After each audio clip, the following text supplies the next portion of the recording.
Do you really choose your beliefs? At first, the answer feels obvious. We like to think that we freely decide what to believe, that we weigh the evidence, think critically, and then choose the ideas that make the most sense to us. But sociology and psychology suggest something more complicated. The truth is, many of our deepest convictions may not be chosen at all, they may be shaped by forces we barely notice. From the moment we are born, we are immersed in a social world.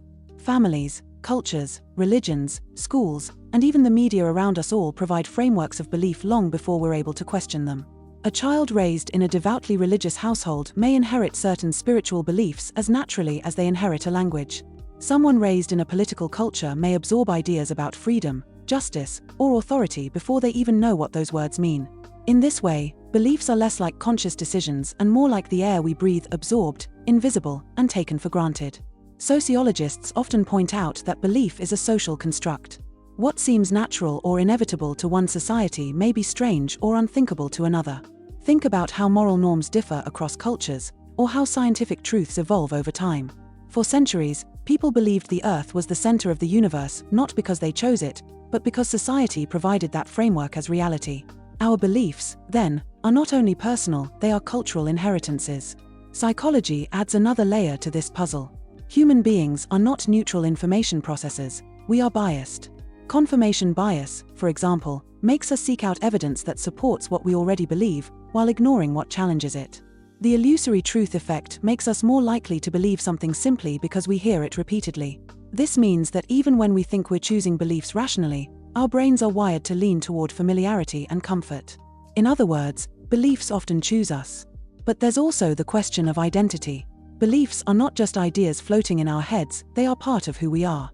To question a belief is often to question ourselves, our families, or our communities. That's why changing beliefs can feel so threatening.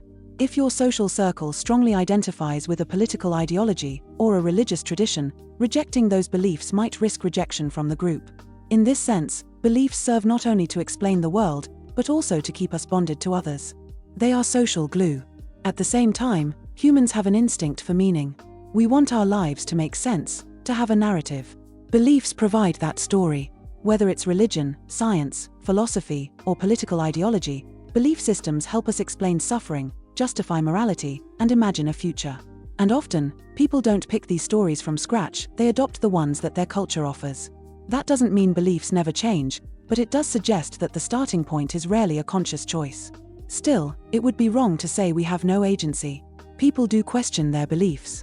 They experience doubt, they encounter new perspectives, they undergo life experiences that shake their convictions.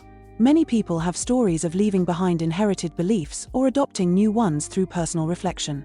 But even here, the process is shaped by external factors: the books available to you, the people you meet, the experiences life puts in your path.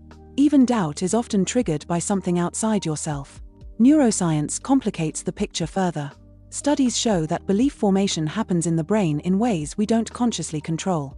Belief is not simply a rational choice, it's a mix of cognitive shortcuts, emotional responses, and social reinforcement.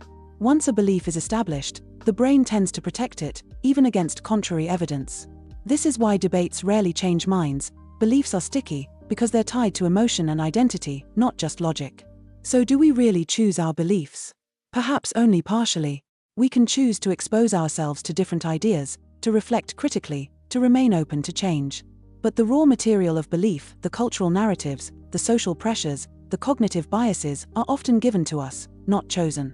Our agency lies not so much in picking beliefs from scratch, but in deciding whether to question the ones we inherit, and whether to allow ourselves to evolve when new evidence or experiences arise. And maybe that's what makes belief so fascinating. It is both personal and collective, rational and emotional, chosen and unchosen. Our convictions shape our lives, but they also reveal how deeply we are shaped by the societies we live in. So next time you ask yourself why you believe what you do, remember, your beliefs may feel like personal choices, but behind them lies a web of culture, psychology, and history guiding you more than you realize. The real act of choice is not whether to have beliefs, but whether to question them.